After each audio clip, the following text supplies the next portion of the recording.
요한복음 20장 30절로 31절 같이 읽습니다. 시작. 예수께서 제자들 앞에서 이 책에 기록되지 아니한 다른 표적도 많이 행하셨으나 오직 이것을 기록함은 너희로 예수께서 하나님의 아들 그리스도이심을 믿게 하려 함이요 또 너희로 믿고 그 이름을 힘입어 생명을 얻게 하려 함이니라. 아멘. 좋으신 하나님 감사합니다. 이 시간에 말씀드리려고 합니다.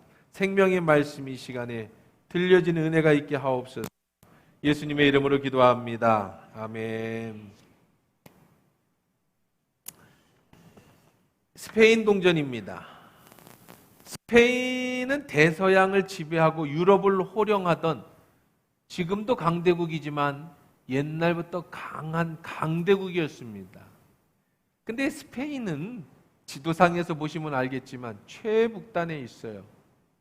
그러니까 더 나라를 확장하고 싶은데 땅이 너무나도 작습니다. 사방이 이제 바다로 되어져 있어요. 대서양입니다.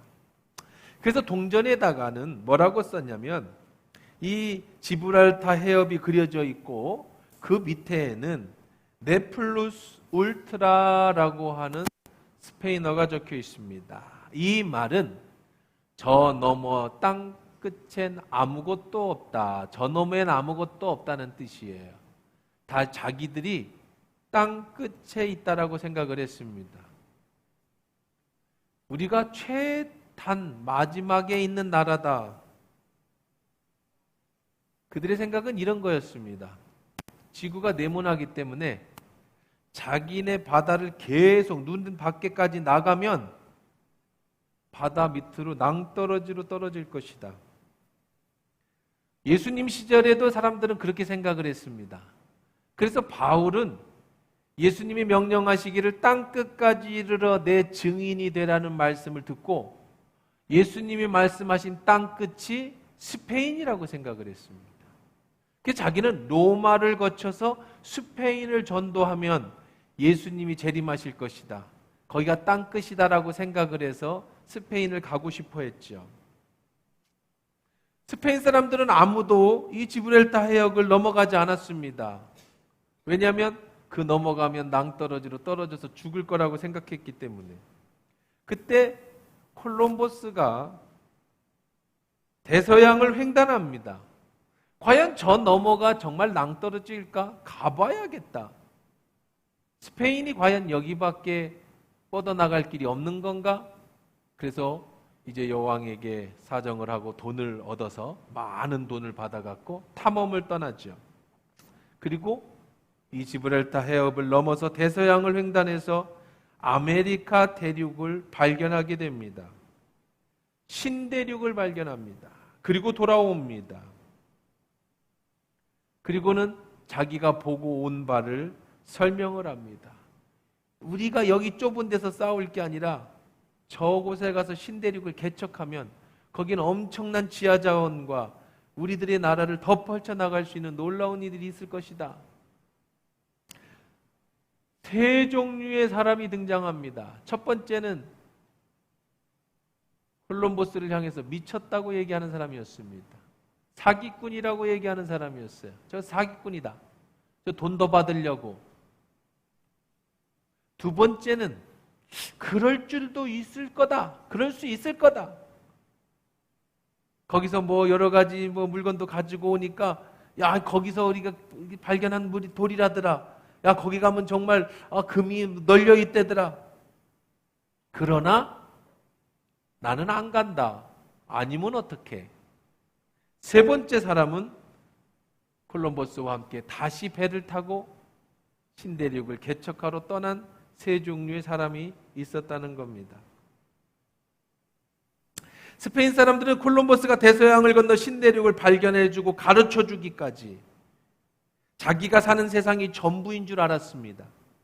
저 바다 너머는 낭떠러지로 떨어져서 죽을 줄 알았습니다. 콜럼버스의 말을 들었습니다. 그리고 그 중에서 그 말대로 믿고 함께 콜럼버스와 함께 신대륙을 개척한 사람은 거기에서 위대한 영웅들이 되고 개척자가 되고, 그래서 스페인이 이제 유럽을 뛰어넘어 저 아메리카 대륙까지, 남미까지 지배해서 지금 남미 가면 대부분 스페인어를 씁니다. 그런 엄청난 국가가 되었죠. 예수님은 앞으로 완성될 하나님의 나라에 대해서 설명해 주셨습니다. 예수님 이전에는 사람들이 죽음 너머에 어떤 일이 일어나는 건지, 사람이 죽은 다음에는 무엇이 생기는 건지 아는 사람이 없었습니다. 그런데 예수님이, 하나님이신 예수님이 이 땅에 오셔서 우리에게 무엇을 가르쳐 주셨냐면 죽음 너머에 어떤 세상이 있는지, 그러니 우리는 어떤 죽음을 준비해야 되는지를 가르쳐 주셨습니다. 이 뭐예요? 이 사람 이름이 있죠. 뭐예요? 저승사자. 이 저승사자가 사실은요, 여러분이 딱 봐도 저승사자를 알잖아요. 이 저승사자가 출생연도가 있습니다. 이 저승사자의 출생연도는 1981년생이에요. 여러분이 다 저승사자는 저렇게 생겼을 거라고 생각하죠. 까만 망토에 까만 옷을 입고 까만 연주를 칠하고 허연 얼굴에 날 따라와 그러면은, 그래서 어떤 사람이 꿈을 꿨는데 저승사자가 가자고 했는데 안 갔다는 둥, 뭐 무당이 뭐 뭘 봤는데 저승사자가 왔다는 둥. 근데 사실 저 저승사자의 출생연도는 1981년생이에요. 1981년 이전에는 저승사자가 저렇게 생겼다고 아무도 생각을 안 했습니다. 저승사자가 없다는 게 아니라 저승사자가 저렇게 생겼다라고는 아무도 생각하지 않았다고. 근데 어떻게 81년도에 저승사자가 저렇게 생겼냐면 알았냐? 유퀴즈에 어떤 사람 PD가 등장을 합니다. 이 PD가 누구냐면은 여러분 여기 김승 뭐 이름 어쨌든 이름이 김승준가 뭐 이런 사람입니다. 근데 이 사람이 최상식이군요. 이름이 최상식인데 이 사람이 전설의 고향 PD를 맡았어요. 근데 옛날부터 내려오는 전설이 하나가 있었는데, 무슨 전설이 있었느냐? 저승사자가 여자를 데리러 왔다가 이 땅에 있는 여자의 눈이 맞아가지고 저승사자를 사랑한 여인이 있었던 전설이 있어. 그래서 저승사자가 데리고 오라고 하는 염려대왕의 이야기를 얻고 이 여자하고 살아. 그런 전설의 고향이 얘기가 있어요. 그래서 그거를 전설의 고향으로 만들려다 보니까 뭐가 필요해? 저승사자가 필요한데, 지금까지 저승사자를 본 사람도 없고 봤다는 사람도 없고 어떻게 생겼다고 가르쳐주는 사람도 없어. 그래서 자기가 저렇게 만들었어요. 아마 저승사자는 갓을 까만 걸 쓰지 않았겠나. 저승사자는 남자인데 이렇게 까만 옷을 입지 않았겠는가. 그래서 유퀴즈에서 그런 얘기를 해요. 그때 저작권을 만들어냈어야 되는데 내가. 그래서 누구든지 저승사자를 쓰면은 나한테 돈을 주고 저승사자를 쓰게 했어야 되는데 그게 아깝다고 웃으면서 그런 얘기를 했어요. 81년 이전에는 사람들이 저승사자가 어떻게 생겼는지 몰랐다는 거예요. 어떻게 사람들이 저승사자 그러면 저런 사람을 생각했느냐? 전설의 고향이 가르쳐줬어. 그러니까 우리는 그런 생각을 못하고 저승사자는 100년 전에도 저런 모습이었겠지, 200년 전에도 저런 모습이었겠지, 이런 생각을 가지게 됐다라는 거죠. 예수님이 오시기 전에는요, 예수님이 말씀해 주시기 전에는 사람들이 천국이 어떻게 생겼는지, 우리가 어떻게 해야 구원을 받는지, 죽은 후에는 어떤 일이 발생하는지를 아는 사람이 없었습니다. 오늘 요한복음은 20장 마지막 30절 31절에 요한복음을 쓴 이유를 설명합니다. 다시 말하면 요한복음의 결론을 얘기합니다. 많은 신학자들은 보편적으로 요한복음은 요한이 20장까지 썼고 21장은 그 후에 부록으로 첨가했다고 얘기를 합니다. 그래서 오늘 20장이 마지막 끝나는 것 같아요. 다시 한번 읽어보십시다. 시작. 예수께서 제자들 앞에서 이 책에 기록되지 아니한 다른 표적들도 많이 행했으나 하셨으나 오직 이것을 기록함은 너희로 예수께서 하나님의 아들 그리스도이심을 믿게 하려 함이요 또 너희로 믿고 그 이름을 힘입어 생명을 얻게 하려 함이라. 예수님이 이 땅에 오신 이유를 요한은 적었다고 써 있습니다. 요한이 요한복음을 쓴 이유를 이렇게 결론을 내립니다. 바로 예수 그리스도를 통해서 너희가 예수를 믿음으로 영생을 얻게 하렴, 생명을 얻게 해주려고 요한복음을 썼다. 지난 2년 가까이 요한복음을 강해를 했습니다. 1장부터 시작해서 2년 넘게 요한복음을 강해하면서 물론 21장 부록도 하겠지만 이제 마지막으로 요한복음을 통틀어서 한마디로 한 문장으로 정리하자면 예수는 우리에게 생명을 주시는 유일한 구세주시다. 이것을 알게 하려고 요한이 이 요한서를 썼다라는 겁니다. 예수님이 우리에게 생명을 얻게 하신다. 사람이 죽었다 다시 살아난다. 어리석은 니고데모가 예수님의 말씀도 깨닫지 못하고 어떻게 엄마 뱃속에 다시 들어갑니까? 불규식 윤회를 말하는 겁니까? 지금 생에 소망이 없으니까 죽었다가 다시 새 사람으로 태어나는 소망인 겁니까? 아니지요. 그렇지 않습니다. 아담과 하와를 통해 처음 예수님께 받은 육신은, 하나님께 받은 육신은 죽음을 맞이합니다. 그러나 우리 속의 영은 그리스도를 믿는 순간, 예수를 나의 구주로 영접하는 순간 다시 살아납니다. 그래서 우리의 육신은 늙어 죽지만 예수가 부활하신 것처럼 우리도 새롭게 육신을 입게 될 것이고, 그리고 그 육신은 새로운 육신에 우리의 영이 들어가서 부활하게 될 것이다. 이것이 요한복음이 우리에게 가르쳐주고 싶어하는 내용이었어요. 니고데모에게 내가 거듭나야겠다고 말씀하신 것처럼 예수를 믿음으로 우리의 영이 새롭게 태어난다. 죽은 후에는 부활이 있다. 그리고 영원한 하나님 나라에서 영원히 살게 될 것이다. 이것이 영생이다. 이걸 가르쳐 주려고 요한복음이 썼다는 거예요. 예수님은 그러기 위해서 이 땅에 오셨어요. 그걸 누가 가르쳐 줬느냐? 콜럼버스가 신대륙이 있다는 걸 가르쳐 준 것처럼 예수님이 가르쳐 주셨고 그 가르쳐 준 걸 요한이 썼어요. 그래서 여러분이 이 사실을 들음으로, 믿음으로 예수가 그리스도인 것과 예수를 통해 영생을 얻게 되는 것을 배우게 됐는 줄 믿습니다. 여러분에게 생명을 주시려고 예수님이 오셨어요. 예수님을 믿을 때 우리는 생명을 얻습니다. 영생을 얻습니다. 지난주 도마에게 나타나셔서 예수님이 가르쳐 주신 것이 믿음이었죠. 믿어라. 네가 본고로 믿느냐? 보지 않고 믿는 자가 복되다. 사랑하는 성도 여러분, 요한복음을 통해서 여러분에게 예수님이 하시고자 간절히 원하는 게 바로 뭐냐? 예수를 믿으시라는 겁니다. 여러분, 예수를 믿어야 영생을 얻습니다. 요한복음을 기록한 이유, 예수님이 수많은 이적을 행하셨지만 다 뺐다고 그랬어요. 그걸 다 어떻게 적어? 뭐만 적었어요, 여기에? 영생을 얻게 하는 예수의 구원에만 적었다는 거예요.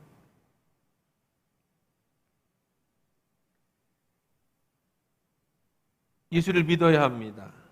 그래야 영원한 삶을 살 수 있게 됩니다. 그래야 천국에 갈 수 있습니다. 이 땅의 삶의 전부가 아닙니다. 심판이 있을 겁니다. 그리고 영생체 부활이 있을 겁니다. 그리고 영원한 삶을 살게 될 겁니다. 여러분, 이 사실을 다시 한번 부탁합니다. 믿어지기를 주의 이름으로 축원합니다. 콜럼버스가 대서양을 넘어 신대륙이 있다는 사실을 전해줬습니다. 사람들은 믿지 않았습니다. 두려워했습니다. 그냥 그 상실에 만족했습니다. 그들은 도전하지 않았습니다. 그러나 그 말을 믿고 목숨을 걸고 도전한 사람들이 있었습니다. 그들이 미국으로, 유럽으로, 아시아로 뻗어나갔습니다. 우리는 그들을 선구자라고 부릅니다. 오늘도 마찬가지입니다.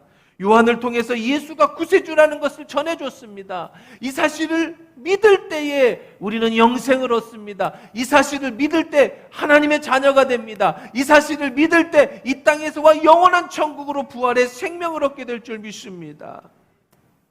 31절 다시 한번 봅니다. 요한복음의 31절 뭐라고 읽었어요? 다시 읽어봅시다. 시작. 오직 이것을 기록함은 너희로 예수께서 하나님의 아들 그리스도이심을 믿게 하려 함이요 또 너희로 믿고 그 이름에 힘입어 생명을 얻게 하려 함이라. 요한복음 우리에게 생명을 주시려고 분명히 말씀하고 계시죠. 요한복음 5장 24절에 정확하게 다시 한번 예수님이 말씀하고 계셨던 것이 있습니다. 읽어보십시다. 내가 진실로 진실로 너에게 이르노니 내 말을 듣고 또 나 보내신 이를 믿는 자는 영생을 얻고 심판에 이르지 아니하나니 사망에서 생명으로 옮겨다. 아멘. 예수님의 말씀을 듣고 보내신 인 하나님을 믿는 자는 무엇을 얻어요? 영생, 영원한 생명을 얻습니다. 뭘 받지 않아요?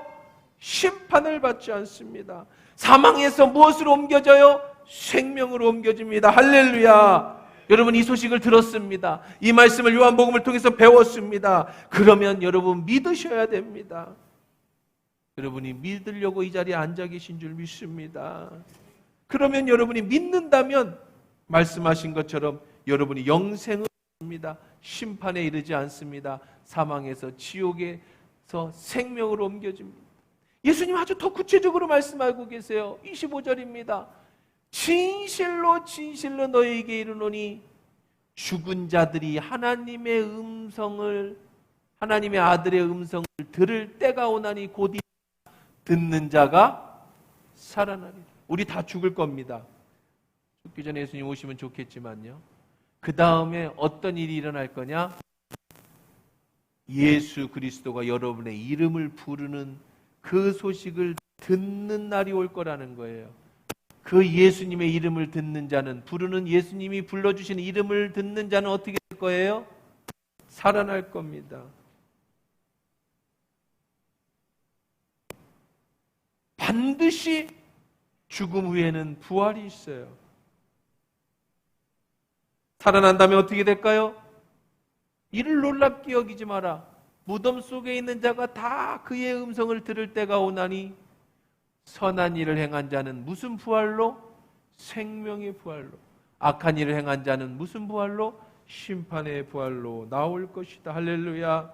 여러분은 하나님의 큰 축복을 받아서 이 땅에서도 하나님의 돌보심과 보호하심의 천국을 이루고 죽은 후에 여러분 영생으로 생명의 부활로 우리는 다시 부활하게 되는 줄 믿습니다. 반대로 여러분 이 사실을 믿지 못하는 자가 있습니다.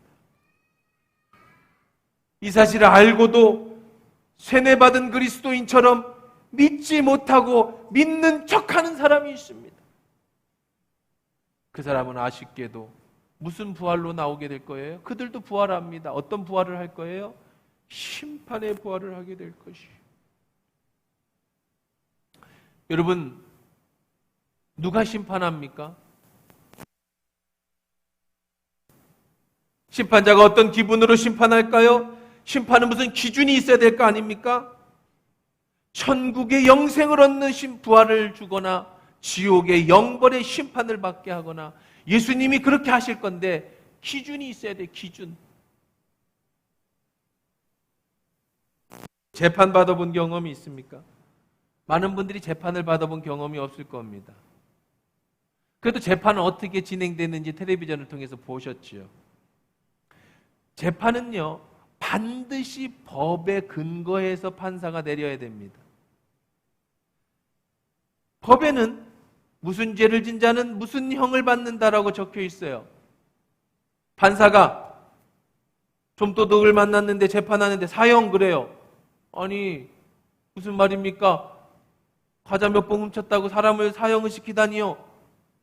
내가 오늘 와이프랑 싸워서 기분이 안 좋다. 넌 사형. 사람을 죽인 사형수가 왔습니다. 무죄. 아니 사람을 죽였는데 어떻게 무죄입니까? 내가 어제 로또 복금에 당첨돼서 기분이 좋다. 너는 그냥 나가라. 그런 나라가 있다면 어떻게 되겠어요? 예수님이 그날 기분에 따라서 너는 영생, 너는 영벌. 그렇게 되면 어떻게 예수를 믿겠습니까? 법이 있어야 됩니다. 지금도 국회는 계속 법을 만들어요. 왜 계속 사람들은 진흥화되니까? 법이 있으면 몰라서 그랬다고 말이 통하지 않습니다. 법이 있으면 대통령도 그 법에 처벌을 받아야 합니다. 능력이 있다고 법을 빠져나가고 능력이 없어서 처벌을 받지 않는 사회는 바른 사회가 아니죠. 여러분 기억하실 겁니다. 1부 때는 이걸 더 설명했어야 되는데 2부 때는 안 해도 알 겁니다. 지강원이라고 생각나시죠? 탈주범. 그날이 아마 주일이었던 기억이 나는데 모르겠습니다. 정확하지는 않습니다. 제가 9시 뉴스로 봤어요. 난리도 아니었죠. 지강원이가 탈출을 했습니다. 그리고 인지를 잡고 경찰한테 뺏었는지 총을 들고 막 머리다 대고 인지를 잡고 막 그렇게. 그리고 결국 자살합니다. 꽝 하고 자기가. 근데 그가 아주 역사적인 말을 했죠. 뭐죠? 유전무죄, 무전유죄. 그러고 죽었어요. 별로 배운 것 같지도 않은 사람인데 저렇게 유식한 말을 썼어요. 유전무죄, 무전유죄. 무슨 뜻이에요? 돈이 있으면 무죄고 돈이 없으면 유죄다. 자기가 이 감옥에서 이 많은 형벌을 받은 이유는 변호사 살 돈도 없고 그래서 내가 이렇게 죄를 얻었다. 근데 가보니까 돈 많은 애들은 변호사 잘 사서 무죄되더라. 이런 나라가 어딨냐?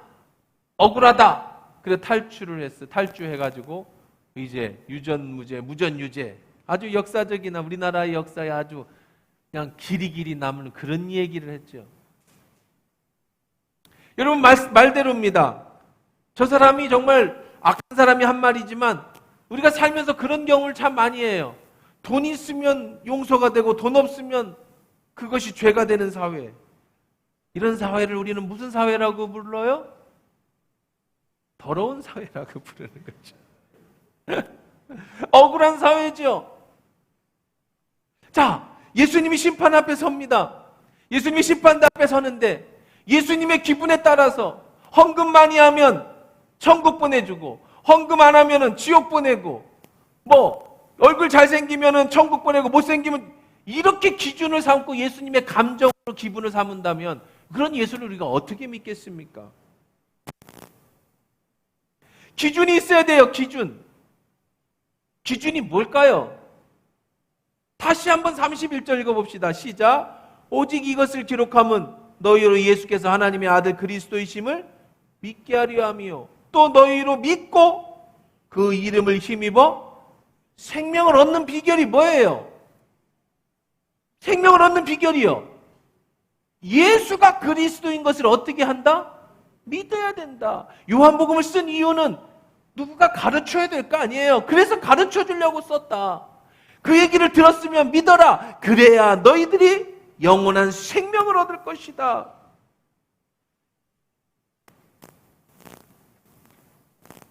기준은 내가 정하는 게 아니에요. 영원한 천국에 가는 기준과 영벌의 지옥에 가는 기준은 내가 정하는 게 아닙니다. 어떤 사람은 이런 얘기를 들으면 굉장히 기분이 나쁩니다. 그래서 자기가 교회를 안 다닌대. 왜 뭐가 그렇게 기분 나쁘냐? 예수 믿는 사람 중에 악한 사람이 얼마나 많은지 알아? 죄 많이 짓는 사람 못 봤어? 주일이면 성경 끼고 교회 가는데 사기치고 노동자들 억압하고 그런 사람이 천국 가고 어떤 사람은 정말 열심히 근면하게 살고 심지어는 자기를 죽는 데까지 내어주고 나라를 구하고 순직한 애국 선열들 그런 사람들은 예수 안 믿는다고 지옥 보내? 천국은 상식적으로 착한 사람이 가고 지옥은 나쁜 짓 한 사람이 가는 것이지. 어떻게 기준이 예수 그리스도냐? 난 그래서 예수를 안 믿는다. 어떤 사람은 또 이 재미난 이제 질문도 하죠. 야, 이순신 장군은 천국 갔냐, 지옥 갔냐? 세종대왕은 천국 갔냐, 지옥 갔냐? 이순신 장군이 나라를 구해서 이 나라를 살렸는데 세종대왕이 글을 써서 우리가 후대가 이렇게 하는데 세종대왕 지옥 보내면 난 지옥 갈란다. 그런 사람도 있어요. 착한 사람이 천국 가야지. 예수 믿는 사람이 천국 가고 나쁜 사람이 지옥 가야지. 예수 믿는다고 나쁜 짓 하고 천국 가는 그런 기준이 말이 되냐? 잘 보십시오. 여기 굉장한 오류가 있습니다. 무슨 오류가 있느냐면 도대체 천국과 지옥을 누가 만들었고 누가 보내는데? 그건 네가 만든 것도 아니고 네가 가는 것도 아니고 하나님이 천지를 창조하셨고 하나님이 인간을 창조하셨고 하나님이 천국과 지옥을 만드셔서 하나님의 사람을 천국 보내고 아닌 사람을 지옥 보내는 그 기준은 하나님인데 네가 왜 착하다 악하다라는 걸 기준으로 네가 삼아? 자, 그러면 네 말대로 상식적으로 착한 사람이 천국 가고 악한 사람이 지옥 간다고 한다면 그럼 뭐가 착한 건데? 이순신 장군이 착한 거야? 애국 선열이 착한 거야? 다른 사람을 살리고 자기가 죽은 사람이 착한 거야? 쓰레기 많이 죽은 사람이 착한 거야? 착한 기준이 뭐냐? 그럼 네가 말한 대로. 그 네 기준이잖아. 너의 눈높이잖아. 성경은 착하고 나쁜 사람을 어떤 기준으로 보느냐? 로마서입니다. 같이 한번 읽어봅시다. 5장, 3장 10절 시작.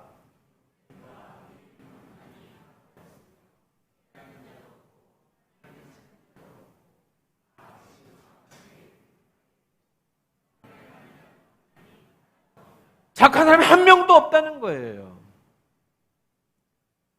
하나님이 찾아봤대요.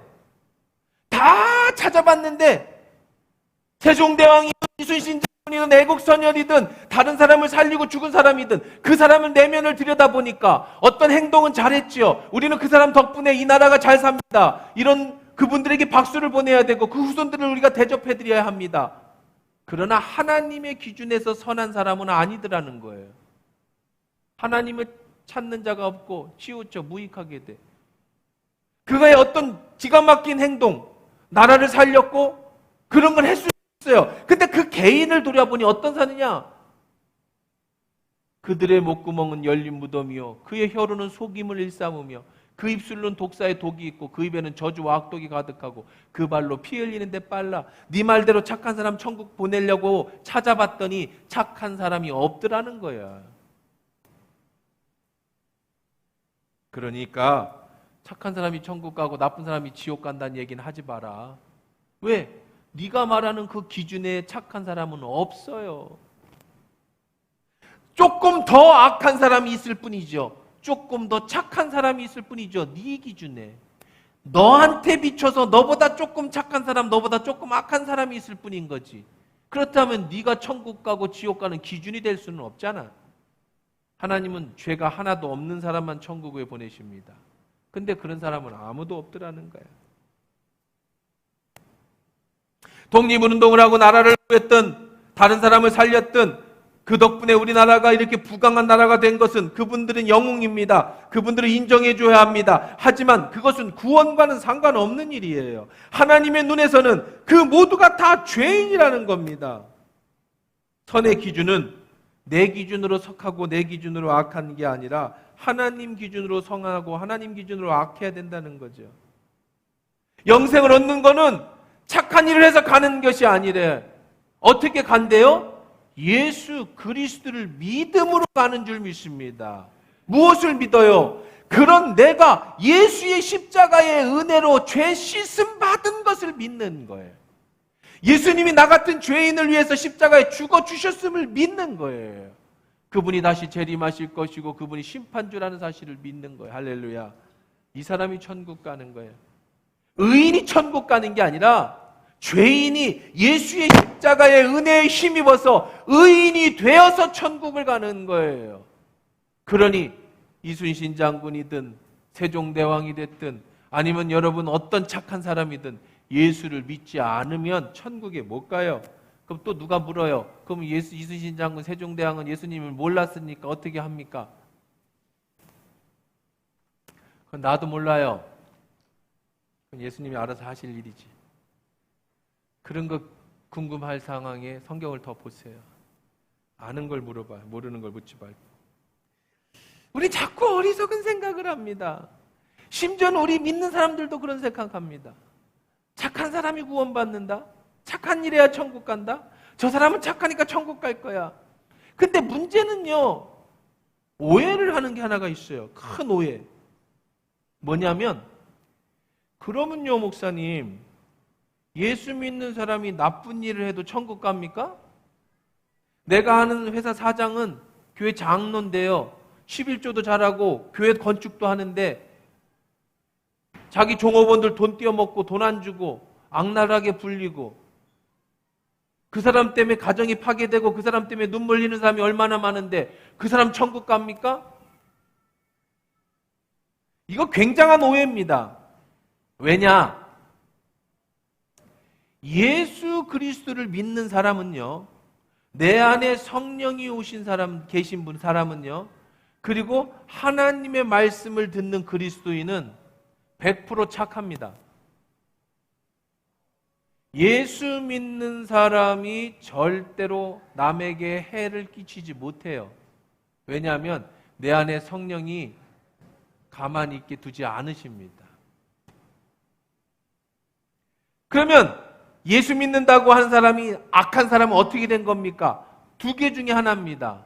첫째는 지지난주에 말씀드린 세례받은 그리스도인, 자기가 그리스도인인 줄 착각하고 교회를 통해서 성공을 빌었던 그런 사람이에요. 이 사람은 구원받지 못한 사람이에요. 구원받은 사람은요, 성령이 임한 사람은요, 하나님 말씀을 듣는 사람은요, 절대로 악해지지 않아요. 제자훈련 중에 있습니다. 제자훈련 마친 사람은요, 절대로 악하게 살 수가 없어요. 하나님이 그렇게 두지 않아요. 성령이 그렇게 두지 않습니다. 두 번째는요, 아직 하나님을 잘 모르고 말씀을 잘 모르는 새신자, 이제 막 태어난 영혼이에요. 그 사람은 변화되는 과정입니다. 훈련되는 과정 속에 실수할 수도 있어요. 우리도 그렇죠. 저도 목사이지만 실수할 수 있어요. 하지만 그것은 예수의 십자가로 용서함을 받고 다시 거듭나고 새롭게 회복함으로 해결될 수 있는 문제예요. 그러니 진짜로 구원받은 사람은 절대 악하지 않아요. 남에게 해 끼치고 남의 피눈물 나게 하면서 교회 잘 다니는 사람은 없어요. 그 사람은 구원받지 않은 사람이든지 아니면 하나님이 누군지 아직 몰라서 그런 사람일 뿐이라는 겁니다. 근본적으로 예수 믿는 사람은 세상 사람보다 착해요. 근본적으로 기독교인은 세상 사람보다 착합니다. 가끔 한둘 악한 모습 때문에 기독교인들 전부 욕을 먹여서 그렇지, 우리나라에서 봉사활동하는 80%는 전부 기독교인이 합니다. 불교인이 봉사활동하는 거 많이 보셨습니까? 유교인들이 봉사하러 다닌다는 거 들어보셨어요? 대부분 기독교인들입니다. 은혜 받은 사람들이 봉사해요. 은혜 받은 사람이 섬길 줄 아는 겁니다. 우린 지난 몇 주 동안 믿음에 관한 말씀을 나눴습니다. 아니, 요한복음을 지금까지 수없이 몇 년에 걸쳐서 강의를 했습니다. 여러분 절대로 놓치지 말아야 될 것, 예수 외에는 구원이 없는 줄 믿습니다. 예수를 믿어야 천국 갈 수 있어요. 이 땅의 삶이 전부가 아닙니다. 죽은 후에는 부활이 있고 그 후에는 심판이 있어서 믿는 자는 영생으로, 믿지 않는 자는 영벌의 심판을 받게 됩니다. 이것이 요한이 우리에게 가르쳐 주는 겁니다. 예수님은 그렇다고 해서 내 마음대로, 내 기분대로, 내 감정대로 심판하지 않는다고 말합니다. 오직 이것을